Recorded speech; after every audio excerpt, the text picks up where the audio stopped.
शिव बाबा कहते हैं, अगर प्रजा वाले होंगे तो बिल्कुल कम दर्जा पास लेंगे। यहाँ रहने वाले भी होंगे तो भी रजाई में बहुत कम पद पाएंगे। रजाई माने पद प्राप्ति के लिए।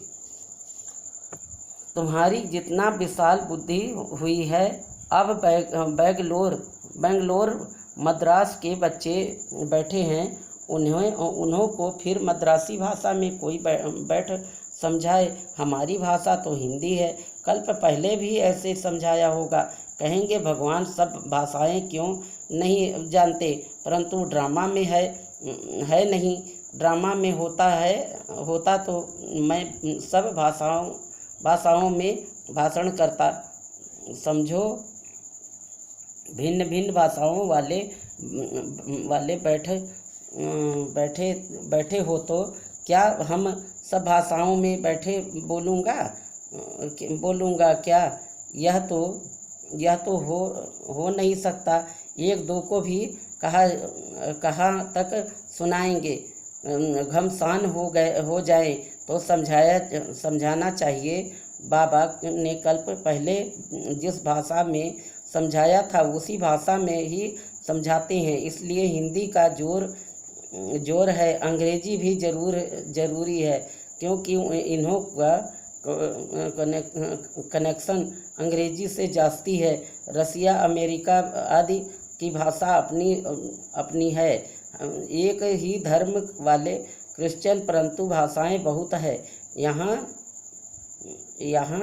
भी है सब भारतवासी आदि सनातन देवी देवता धर्म वाले, परंतु अपने धर्म को भूल गए हैं।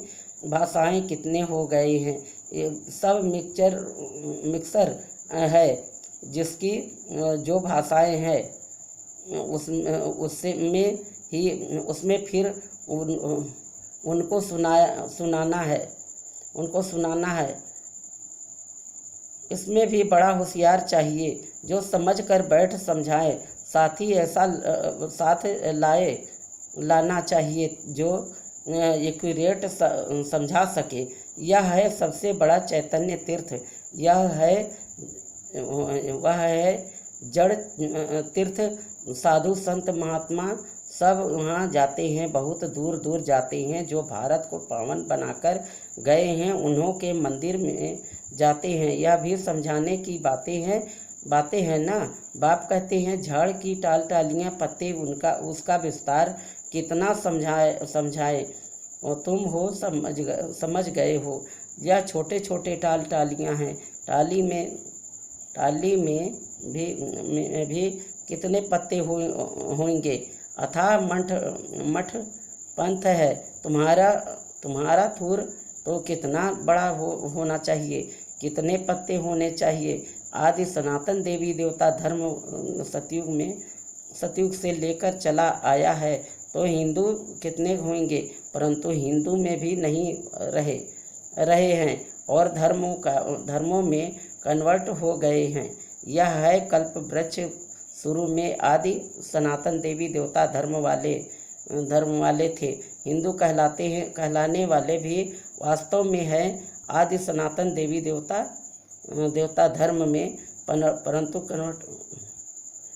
कन्वर्ट हो गए। बाप कहते हैं, मैं आकर फिर उस देवी देवता धर्म कहलाने वाले धर्म की स्थापना करता हूँ। जो कन्वर्ट हो गए हैं वही फिर से आकर वर्षा लेंगे। जब देवी देवता कहलाने वाला एक भी नहीं रहता, तभी बाप आते हैं, आकर समझाते हैं तुम्हारा जड़ यादगार खड़े हैं। क्राइस्ट आते हैं तो उनको धर्म की चर्चा आदि होती नहीं। यहाँ तो अभी भी देवताओं के मंदिर आदि निशानी है। तुम्हारा जब राज्य होगा तो क्राइस्ट आदि का नाम निशान नहीं होगा। यहाँ तो सभी का नाम निशान है। तुम जानते हो क्राइस्ट कब आया, क्रिश्चियन धर्म कैसे स्थापना स्थापना हुआ। क्राइस्ट अब किस शरीर में होगा? जरूर पतित शरीर में हो पतित शरीर में ही होगा। खुदा तो पावन था ना। तुम बच्चों की बुद्धि में सारा ज्ञान है, तुमको दूरादेशी बनाया है।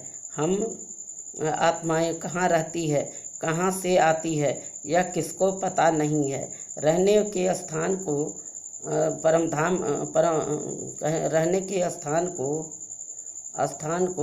परमात्मा मान लिया है। वास्तव में आत्मा झूठी बनने से काया भी झूठी बन जाती है। साधु लोग कह देते हैं झूठी माया झूठी काया, बाकी आत्मा तो निर्लेप है। अपने मतलब की बात कह देते हैं। ऐसे क्यों नहीं कहते झूठी आत्मा की काया को ही कई अर्थी पर बिठाते हैं। आत्मा को तो कई अर्थी पर नहीं बिठाते। कोई पर काया को बिठाया, कई पर काया को बिठाया।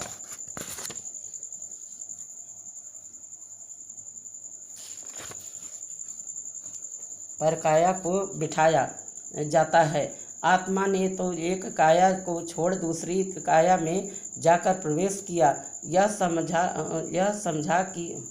समझ की बात है। कोई भी साधु संत आदि को तुम समझा सकते हो। यहाँ पतित दुनिया में कोई भी परमात्मा नहीं है। महान आत्माओं को पावन आत्मा कहा जाता है, तो शरीर भी पावन चाहिए। यह है ही आयरन एजेड।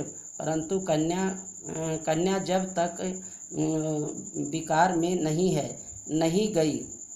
गई है तो पूजी जाती है। पवित्रता पूजी जाती है। पवित्रता के लिए ही पुकारते हैं, आकर के हमको पवित्र बनाओ। जबकि पुकारते हैं पवित्र के लिए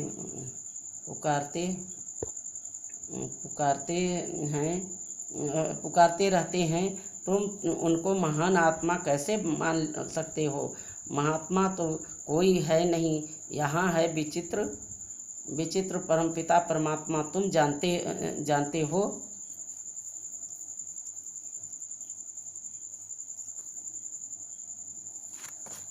तुम जानते हो।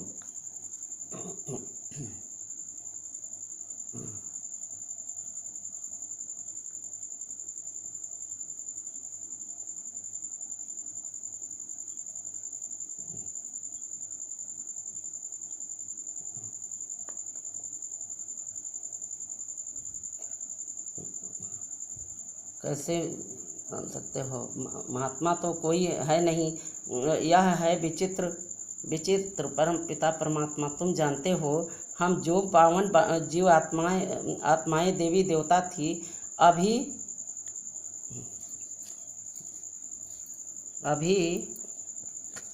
देवी देवता थी, अभी पतित बनी हुई है। धर्म भ्रष्ट है। क्रिश्चियन लोग अपने धर्म को जानते हैं। झट कहेंगे हम क्रिश्चियन हैं। तुम ऊंच धर्म वाले अपने धर्म को भूल गए हो।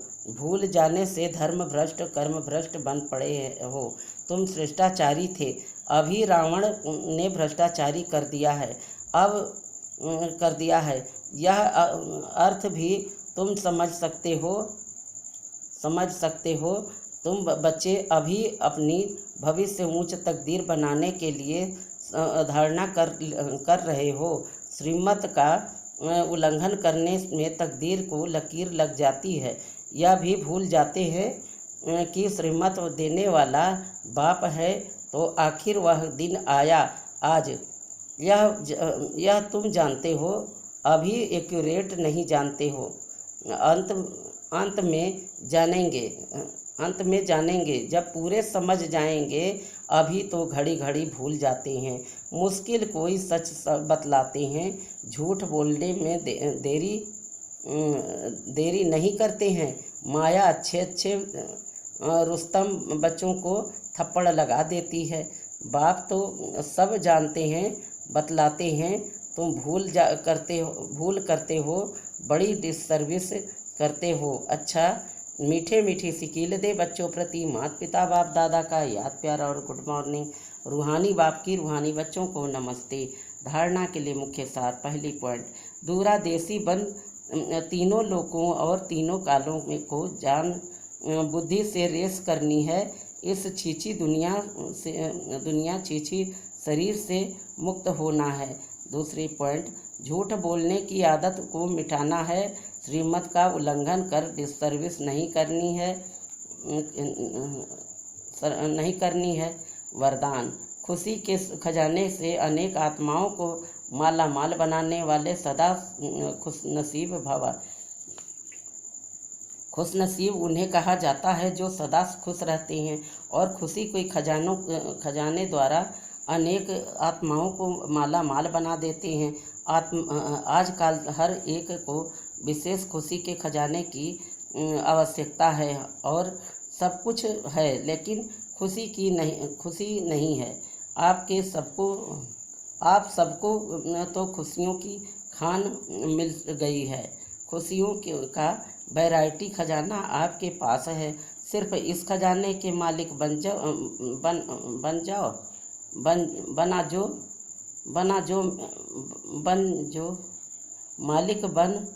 जो मिला है वो स्वयं के प्रति और सर्व के प्रति यूज करो तो माला माल अनुभव करेंगे। स्लोगन, अन्य आत्माओं के व्यर्थ भाव को श्रेष्ठ भाव में परिवर्तन कर देना ही सच्ची सेवा है। ओम शांति। ओम शांति।